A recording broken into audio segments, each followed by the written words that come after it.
একটা কথা জিজ্ঞেস করব, তুমি রাগ করবে না তো? অনেকদিন ধরে এই প্রশ্নটা আমার মাথার মধ্যে ঘুরছে গো।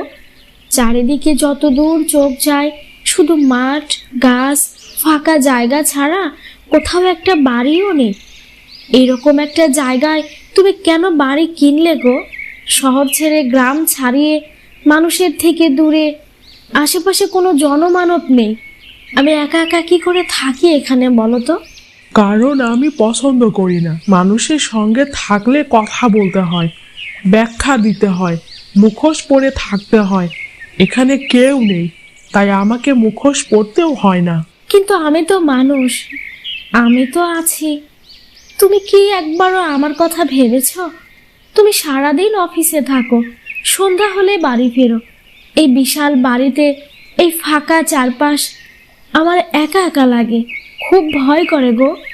বুকের ভেতরটা দুমড়ে মুচড়ে ওঠে, কেমন যেন করে, ভালো লাগে না। নিঃশ্বাসটাও নিতে খুব কষ্ট হয়। ভয় পাওয়ার কি আছে? মিনতি খালা তো আছেই। আর আমি যত দ্রুত সম্ভব হয় বাড়িতে ফিরেই আসি। ভয় পাওয়ার কিছু নেই। তুমি কি বুঝবে? শুধু কি চোর ডাকাতের ভয় নাকি? এই নির্জন বাড়িটাতে একা একা থাকতে ভালো লাগে না, সময়ই কাটে না। তুমি না থাকলে এই নির্জন বাড়িটা যেন আমাকে গিলে খেতে আসে। আমার ভালো লাগে না। সব কিছুতে এত ভয় পেলে কি করে চলবে? বই পড়ো, টিভি দেখো, গান শোনো, দেখবে এমনি সময় কেটে যাবে। সারাদিন যেমন করেই হোক সময় তো কাটে, কিন্তু খুব কষ্ট হয়। বলছি চলো না গো, আমরা ঢাকায় যাই। আমাদের ঢাকার ফ্ল্যাটটা তো ফাঁকাই পড়ে আছে। তোমার অফিস তো ওখান থেকে আরো কাছে, তোমারও সুবিধা হবে, আমারও একটু জনমানবের মধ্যে থাকা হবে। এই নির্জন এলাকায় একা একা থাকতে যেন পাগল হয়ে যাচ্ছি আমি। দেখো অনু, আমি আগেই বলেছি আমি ভিড় পছন্দ করি না। সারাদিন অফিসে মানুষের মুখ দেখে এসে আমার বাড়িতে মানুষের মাঝখানে ঢুকতে চাই না। এই শান্তিটুকু আমার দরকার। তুমি বরং নিজেকে মানিয়ে নাও, এখানে থাকতে থাকতে অভ্যাস হয়ে যাবে। এই শান্তিটা কি শুধু তোমার নিজের জন্য? আমার কি হবে? আমি কি শুধু তোমার সুবিধার সঙ্গে মানিয়ে নেব? তোমার সুবিধার সঙ্গে মানিয়ে নেওয়ার জন্য কি আমি এখানে এসেছি? তোমার ভালো খারাপ সবকিছু কি আমাকেই বুঝতে হবে? আমারটা তুমি কবে বুঝবে? আমি যা করছি তোমার ভালোর জন্যই করছি। ভয় পেও না, আমি আছি তোমার পাশে। এই মানুষটাকে কেন যে আমি ছুতে পারছি না? এত কাছে থেকেও কেন যেন দূর দূর লাগে। আমি কি তার স্ত্রী, না শুধুই ঘরের এক কোণে রাখা একটি শোপিস?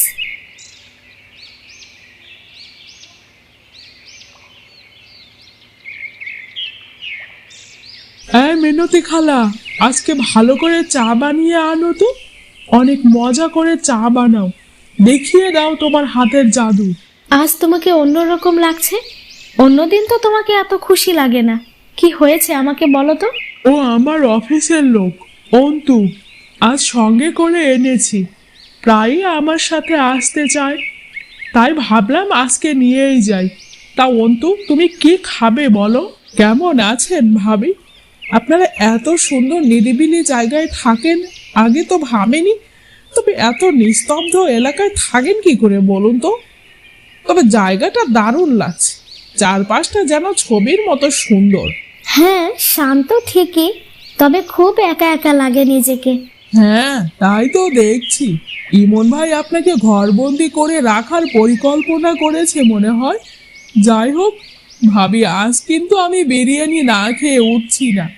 শুনেছি তোমার হাতের বিরিয়ানি নাকি অনেক মজা হয়। অনু, তুমি যাও, যা রান্না করার করে ফেলো। এই ছেলে একটু বেশি কথা বলে, ওর কথা কিছু মনে করো না। মিনতি মাসিকে আজকে খেয়ে যেতে বলো।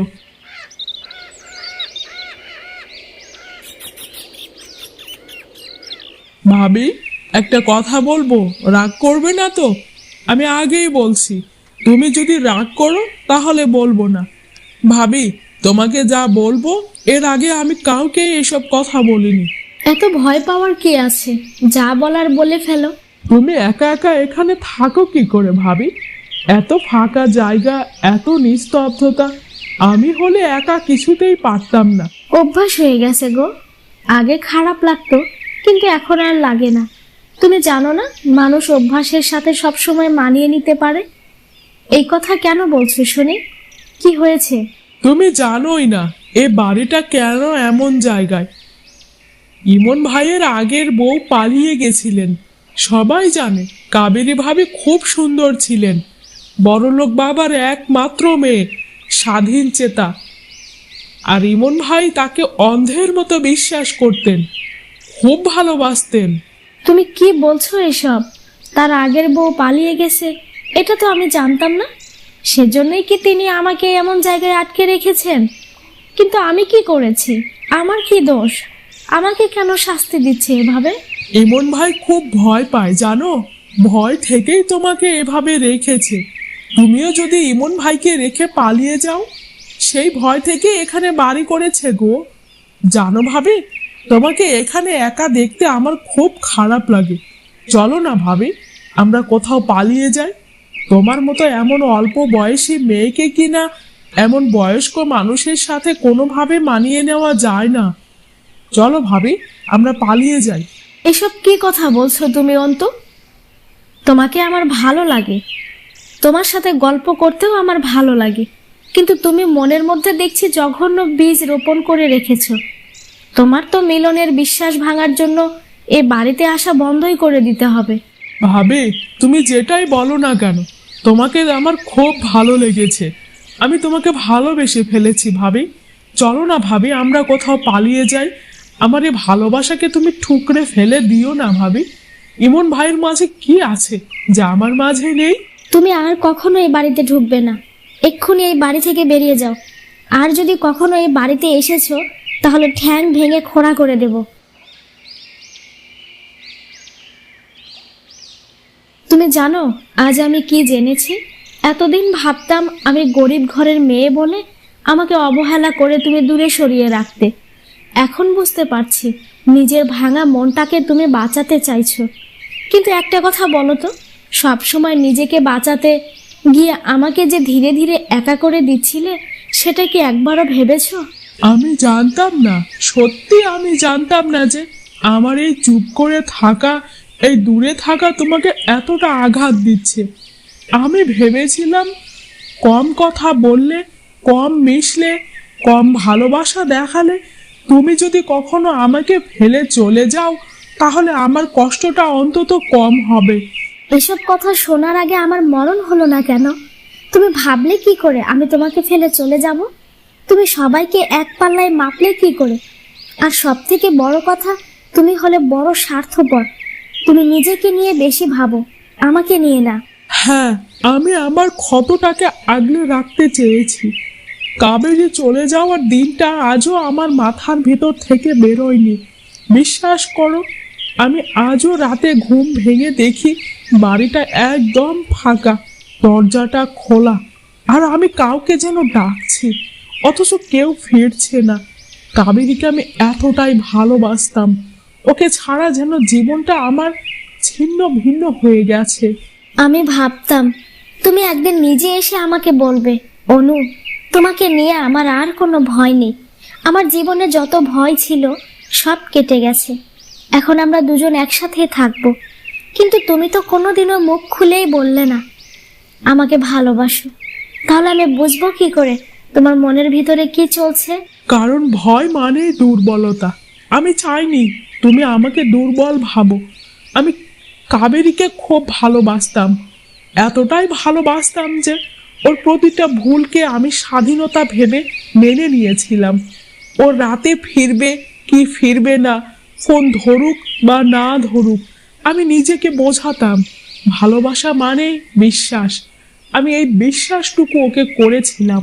কিন্তু সেই বিশ্বাস ভাঙার শাস্তি আমাকে দিলে কেন? আমার কি অপরাধ?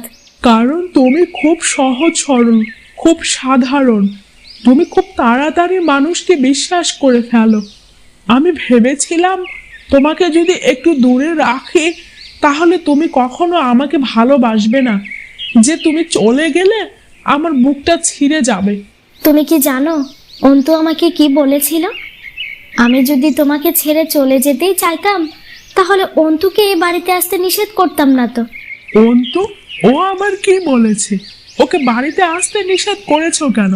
কি হয়েছে বলো তো?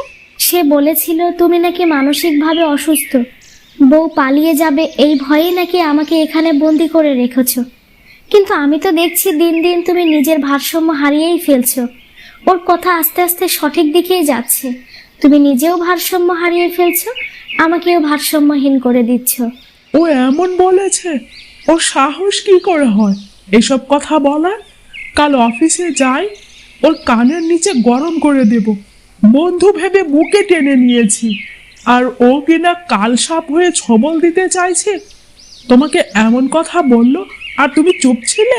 হ্যাঁ, আমি চুপ ছিলাম, কারণ সে দেখেছিল তোমার আর আমার মাঝে আকাশ পাতাল দূরত্ব। ওর সাহস হয়েছিল কারণ আমি একা ছিলাম। এই একা মানুষকে ভুল বোঝানো খুব সহজ। আমি পালাবো না, তোমার সাথেই জীবন পার করব, কিন্তু আমি বন্দি হয়েও থাকবো না। তুমি যদি আমাকে বিশ্বাস করতে না পারো, তাহলে এই সংসার কখনোই পূর্ণ হবে না। তুমি কি চাইছো বলো তো? তুমি যা চাইবে আমি তাই করব। তোমার মনের কথা আমাকে খুলে বলো তো। আমি চাই তুমি আমাকে স্ত্রী হিসেবে মেনে নাও, মন থেকেই ভালোবাসো। চলো আমরা এই আবদ্ধ ভূমি থেকে আলোতে যাই। আমাদের যখন আসার দরকার হবে তখন আমরা এখানে এসে আরাম করে বিশ্রাম করব। কিন্তু জীবন কাটানোর জন্য এই একাকিত্ব আমাদেরকে দূরে সরে ফেলে দিতেই হবে। চলো আমরা ঢাকায় যেয়ে ওখানে সংসার নতুন করে গুছিয়ে নিই।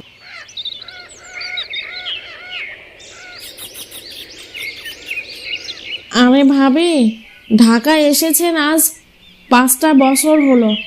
ভাইকে আজ পর্যন্ত দেখলাম না আপনার জন্য কখনো খালি হাতে ফিরতে। প্রতিদিন একটা করে উপহার থাকবে। এত ভালোবাসার কারণ কি বলুন তো? কেন, ভাই কি আপনার জন্য কিছু আনে না ভাবি? আমাদের ভালোবাসা দেখে ভাইকে বলবেন শিখে নিতে। মজা করলাম গো ভাবি, আবার কিছু মনে করবেন না। আরে ভাবি, ঢাকায় এসেছেন আজ 5টা বছর হলো। ভাইকে আজ পর্যন্ত দেখলাম না আপনার জন্য কখনো খালি হাতে ফিরতে। প্রতিদিন একটা করে উপহার থাকবে। এত ভালোবাসার কারণ কি বলুন তো? উনি চলে গেছেন বলেই না আমি এই সংসারে আসতে পেরেছি। আগে বলতো, এখন আর বলে না। ভাবে একটা কথা বলি, কাবেরী এখন আর এ সংসারে কেউ না। সে অতীতে ছিল, কিন্তু এখন আমি বর্তমানে। তাই ওনার কথা বলে আমার আর মনটা নষ্ট করে দিয়েন না। আচ্ছা ভাবি, ভাই কি এখনো কাবেরী ভাবির কথা মনে করে আফসোস করে? তবে কাবেরী ভাবি আর যাই হোক সংসারই ছিলেন না, নয়তো এত ভালো মনের মানুষকে রেখে কেউ অন্য পুরুষের হাত ধরে বেরিয়ে যায়? কি করে পারে এসব? আরে না, সংসার জীবনে আবার কিসের পরীক্ষা? তিনি আমাকে পরীক্ষা করবেন কেন? ভাবে আমি আসি, বাড়িতে কাজ আছে অনেক। ভাই আপনাকে এত দ্রুত বিশ্বাস করে এখানে আনলো ভাবি? বিশ্বাসই হচ্ছিল না। উনি কি আপনাকে কোনোভাবে পরীক্ষা করেছিল নাকি? কাবেরী ভাবি চলে যাওয়ার পর এত তাড়াতাড়ি ভাই আপনাকে বিশ্বাস করবে এটা ভাবাই যায় না। কই গো অনু, খাবার দাবার হলো? এদিকে দেখো তোমার মেয়ে কি কাণ্ড করছে। অফিসে যেতে হবে, তাড়াতাড়ি দাও সব কিছু। তোমার মেয়ে তো স্কুলের জন্য রেডি হচ্ছে না। হ্যাঁ আসছি, এই তো রান্না শেষ হলো। তুমি হাত মুখ ধুয়ে নাও, ফ্রেশ হয়ে নাও তো। টিনাকে স্কুলে পৌঁছে দিয়েই অফিসে যেও, আমি পরে গিয়ে নিয়ে আসবো। আচ্ছা তুমি আমাকে একটা কথা বলো তো, যে লোকের বউ পালিয়ে যায় সে পুরুষ কিনা দ্বিতীয় বউকে সঙ্গ দেওয়ার জন্য অফিস থেকে ছেলে বন্ধু নিয়ে আসে? ব্যাপারটা কেমন ধোপে টিকলো না দেখো। তুমি কি তাকে দিয়ে আমাকে পরীক্ষা করাচ্ছিলে নাকি? আমার কিন্তু এখন খটকা লাগছে।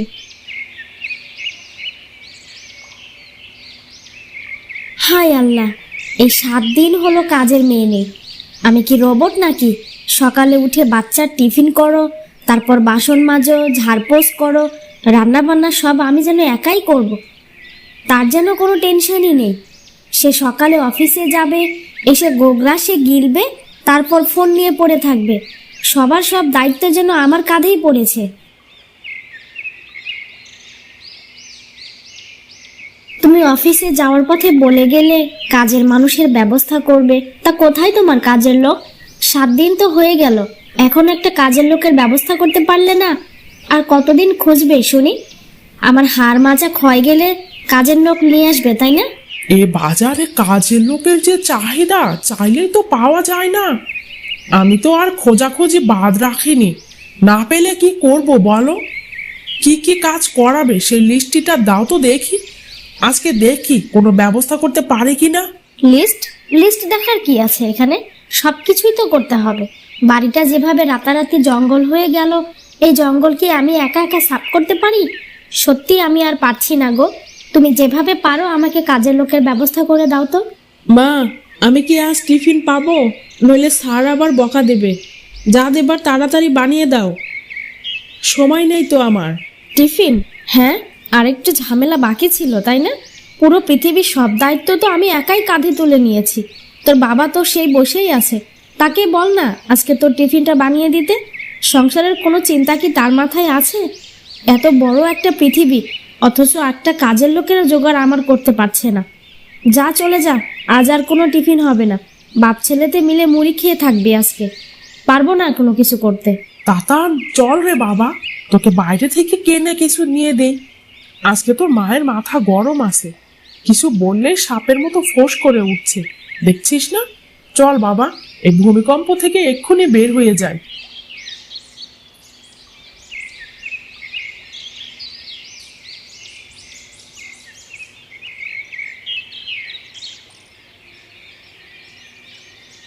অদিতি, এই দেখো গো কাকে নিয়ে এসেছি। ওর নাম চম্পা, খুব ভালো কাজ জানে, শান্তশিষ্ট একটা মেয়ে গো। আজকে থেকে তোমার কাজের আর কোনো অসুবিধা হবে না, ও সব সামলে নেবে। সালাম কাকিমণি, আমি বাসন মাজা থেকে শুরু করে কাপড় কাচা সবই কাজ করতে পারি। আপনি শুধু বলেন কোথা থেকে শুরু করব। আমি একদম মেশিনের মতো কাজ করে ফেলবো কাকিমণি। তাহলে কাজ জানো, তাই না? দেখবো কেমন কাজ জানো। এখন রান্নাঘরে যাও তো, ওখানে সিঙ্কের মধ্যে কিছু থালা বাসন আছে, ওগুলো ভালো করে ধুয়ে রান্নাঘরটা মুছে ফেলো। আমি তারপর আবার বলে দেব কি করতে হবে।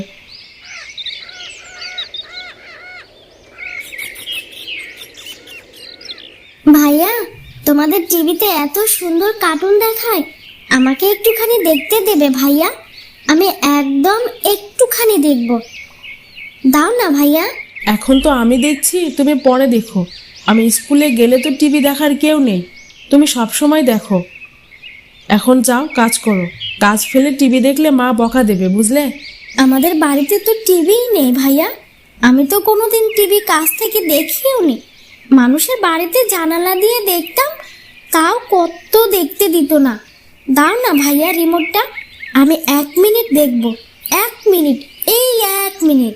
তুই রিমোট নিলি কেন? দে রিমোট দে, টিভি দেখবই না। দাঁড়া, টিভি বন্ধ করে দিচ্ছি। রিমোট দে বলছি। আমি কিন্তু মাকে ডাকবো এখন। মাকে ডাকবে? ডাকো, বললেই হলো টিভি বন্ধ করবে। আমি দিনভর কাজ করবো, কোনো অসুবিধে নেই। কিন্তু টিভি দেখতে না দিলে ভাইয়া আমার মাথায় কাজ করে না। আমি আগে টিভি দেখবো, তারপর কাজ করবো, নইলে কাজ বন্ধ। আর তোমার মা এসে আমার কি করবে শুনি? টিভি দেখার জন্য আমাকে আর মায়ের মতো তো মারতে পারবে না। আমার মার খাওয়ার অভ্যেস আছে, যদি মারেও আমি কিছুই বলবো না। তবুও দাও না ভাইয়া, একটু টিভি দেখি। এ কি আচরণ? তুমি কাজ কাম ফেলে রেখে টিভির পিছনে পড়েছো কেন? তাতানকে মারলে কেন শুনি? আর ওর থেকে রিমোটটা কেড়েই বা নিলে কেন? তুমি কি কাজ করতে এসেছো নাকি টিভি দেখতে এসেছো? কাকিমণি, আমি তো শুধু একটু দেখতেছিলাম। আমি ভাইয়াকে কিছু করিনি, ও আগে আমাকে মারছে কাকিমণি। মা, ও আমার হাতে চিমটি কেটেছে মা, আছড়ে দিচ্ছে। আমার হাত থেকে রিমোট কেড়েও নিয়েছে। দেখো না আমার শরীরের কি অবস্থা করেছে মা। যাও, ঘরটা ঝাড় দিয়ে দাও তো। এখন থেকে আর টিভির দিকে তাকাবে না। আর একবার যদি তুমি আমার ছেলের গায়ে হাত দিয়েছো তাহলে বুঝবে। সাবধান হয়ে যাও, এখন থেকেই বলে দিচ্ছি।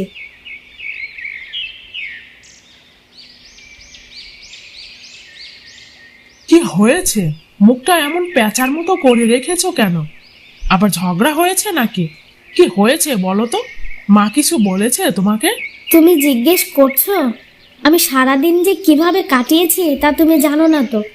ওই চম্পা নামের মেয়েটা যেন ছোট্ট একটা দানব, সারাক্ষণ টিভি টিভি আর টিভি। তাতানকে ধরে কামড়ায়, চুল টানে, রিমোট নিয়ে দৌড় দেয়। আমি আর সামলাতে পারছি না গো। কি করবো বলো তো? ওই এখনো অনেক ছোট, এই ছোট বয়সে কাজ করতে হচ্ছে, ওকে বুঝিয়ে শুনিয়ে নিতে হবে। ওরও তো টিভি দেখতে মন চায়, কাজের ফাঁকে বিকেল বেলায় ওকে একটু টিভি দেখতে দিও, দেখবে সব ঠিক হয়ে যাবে। ছোট, কাজের বেলায় ছোট, কিন্তু কথার বেলায় তো টনটনা। তুমি পারো ওকে বুঝিয়ে শুনিয়ে রেখে যেও। আমি কি একাই সব দায়িত্ব পালন করব নাকি? তুমি তো বাসায় এসে কিছুই দেখো না, কিছু জিজ্ঞেসও করো না। এভাবে চলতে থাকলে আমার মাথা পাগল হতে সময় লাগবে না। তোর টিভি দেখতে বুঝি খুব ভালো লাগে?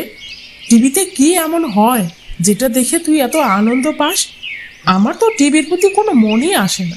টিভি দেখতে ভালোই লাগে না, প্যানপ্যানানি ঘ্যান ঘ্যানানি, সংসার জীবনে যা ঘটে ও টিভিতেও তাই দেখায়। এগুলো কি আর দেখতে ভালো লাগে? খুব। আমাদের বাড়িতে টিভি নেই জানো কাকা। সুবল মামার দোকানে যেতাম, কিন্তু কিছুতেই দেখতে দিত না, শুধু তাড়িয়েই দিত। তোমরা কত ভালো, আমাকে টিভি দেখতে দাও। গতকাল ভাইয়ের সাথে ঝামেলার জন্য কাকিমণি রাগ করেছে। আর ঝগড়া হবে না কাকামণি। কি হলো চম্পা, তুই রিমোট হাতে নিয়ে এসেছিস কেন? শিগগিরই যেটা রেখে আয়, যে কাজটা করতে বলেছি সেটা কর গিয়ে। তোর কাকা অফিস থেকে আসার সময় হলো, যা তাড়াতাড়ি। তোর টিভি দেখার এত নেশা জানতাম না তো আগে। কাকিমণি, একটু পর কাজ করছি। ঠিক আছে, আমি এক্ষুনি যাব আর এক্ষুনি কাজ করে আসব। কাকিমণি, কাজ শেষে কিন্তু বইটা দেখব। কি দারুণ বই দেখাচ্ছে গো কাকিমণি, তুমিও দেখলে মজা পাবে। দেখবে কাকিমণি, একসাথে আমরা দেখব। ওসব বই টই পরে হবে, আগে রিমোটটা রেখে কাজগুলো সেরে ফেলতো। দিন দিন টিভির প্রতি তোর বেশি নেশা হয়ে যাচ্ছে। এভাবে চলতে থাকলে কিন্তু সমস্যা বাড়া ছাড়া কমবে না।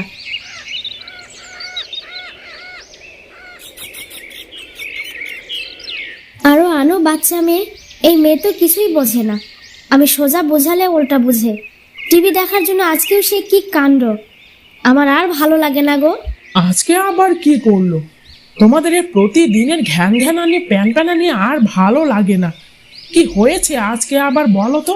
আজ দুপুরে আবার তাতানের সাথে মারামারি করেছে গো। আমি আর মা ছুটে গিয়ে দেখি তাতানের হাত থেকে রিমোট কেড়ে নিয়ে লুকিয়ে রেখেছে। এদিকে ছেলেটাকে আমার আঁচড়ে কামড়ে দিয়েছে। ছেলেটার অমন অবস্থা দেখে রাগ সামলাতে না পেরে ঠাস করে গালে একটা চর বসিয়ে দিয়েছি। এ কি করলে? একেবারে গায়ে হাত তুলে ফেললে। বুঝিয়েও তো বলতে পারতে। এমন রাগ হয়েছিল যে অন্যের বাচ্চাকে মারতে হলো। কাল যে চম্পার মা আসবে, তখন কি বলবে শুনি? কেন ভয় দেখাচ্ছ আমাকে? যদি চম্পার বয়সী একটা মেয়ে থাকতো আমার, সে দুষ্টুমি করলে তাকেও তো এভাবেই শাসন করতাম। সে যদি তোমার নিজের মেয়ে হতো, তাহলে তাকে তুমি এভাবে শাসন করতেই পারতে। কিন্তু চম্পা তো তোমার মেয়ে নয়। ওকে এভাবে শাসন করলে লোকে বলবে কাজের মেয়ের উপর অত্যাচার করছো। কাউকে বোঝাতে পারবে না তো তুমি যে তুমি তাকে শাসন করছো, ভালো বুঝ দিচ্ছ, জ্ঞান দিচ্ছ। সবাই আলগা প্রীতি দেখিয়ে বলবে তুমি তাকে মারছো, অত্যাচার করছো। তখন কি হবে বলো তো?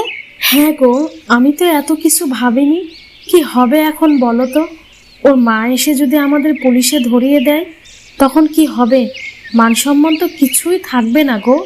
চম্পা যদি ওর মাকে কিছু না বলে, তাহলে বেঁচে গেলে। আল্লাহকে ডাকো এবার। আমি কিছু জানি না। এসব বিপদ আপদে পড়লে আমার ওসব দেখার সময় নেই ভাই।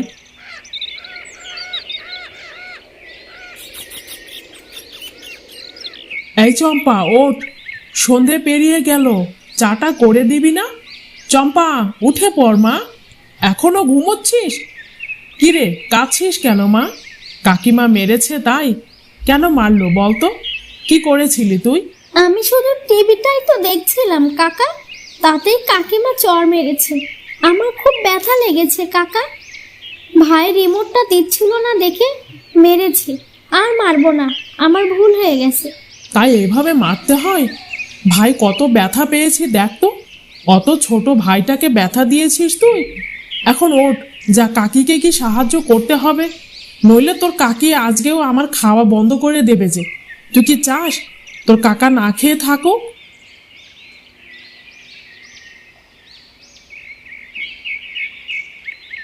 দিদি, সামনে শীতের সময় কদিনের জন্য ছুটি দিবেন মেয়েটাকে? ছোট মেয়ে তো, মায়ের জন্য মন কাঁদছে। কিছুদিন থেকে আবার আসবে। শীতের সময় মেয়েটার একটু পিঠা খেতে মন চাইছে। আচ্ছা আপা, চম্পার বয়স কত যেন?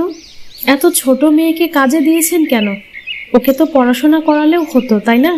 এই তো 12 শেষ হলো। সাধে কি দিয়েছি আপা? ওখানে বনে বাদারে ঘুরে বেড়াতো, পেট ভরে খেতে পারতো না যেখানে সেখানে পড়াশোনা করা দিয়ে আর কি হবে? কি দিয়ে পড়াশোনা করাবো দিদি?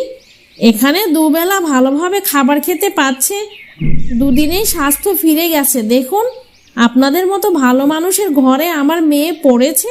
মেয়েকে নিয়ে ভাবনা চিন্তা একেবারেই নেই। আমি গ্রামে বসে নিশ্চিন্তেই থাকতে পারি আপা। কিরে, সেদিন যে আমি তোকে মেরেছিলাম, মাকে বলে দিয়েছিস? তোর মা যে এখন এখান থেকে তোকে নিয়ে যেতে চায়, কাল পরশু নিতে আসবে, যাবি না? আমি তো সেদিনের কথা কবেই ভুলে গেছি। আমি তোমাদের ছেড়ে কোথাও যাব না। তোমরা যেতে জোর করলেও আমি যাব না। তার থেকে এখন আমাকে বলো কি কাজ করতে হবে, আমি দ্রুত গিয়ে কাজগুলো সেরে টিভি দেখতে যাব। তোকে এখন কোনো কাজ করতে হবে না, ভালো করে শুনে রাখ। টিভি কিন্তু সব সময় দেখা চলবে না। আর ভাইয়ের সাথে ঝগড়া করবি না, কেমন? এখন যা, রান্নাঘরে তোর জন্য কেক রেখেছি, ওটা খেয়ে নে তো। 1 ঘন্টার বেশি টিভি দেখবি না। দেখলে, আমরা শুধু শুধু ভয় পাচ্ছিলাম। যাদের 3 বেলা পেট পুড়ে খাওয়াটাই আসল যুদ্ধের মতো, তাদের এসব বিষয়ে ভাবার অত সময় কই। যাই হোক, মেয়েটাকে এনে ভালোই করেছে। একটু ভালোভাবে শিখিয়ে পড়িয়ে নিলেই হবে। যাক বাবা, এতদিনে মনে হচ্ছে সংসারে একটু শান্তি ফিরে এলো। এখন মনে হচ্ছে কাজের লোকের টেনশন থেকে মুক্তি পেলাম। এখন তাহলে 1 কাপ চা আর গরম গরম পরোটা হলে মন্দ হয় না, কি বলো? তা মন্দ হয় না, তবে এখন পারবো না। চম্পা টিভি দেখছে, ওকে এখন ডাকলে খেই করে উঠবে। বিকেলটা পেরো, তারপর সন্ধ্যার সময় বানিয়ে দেব।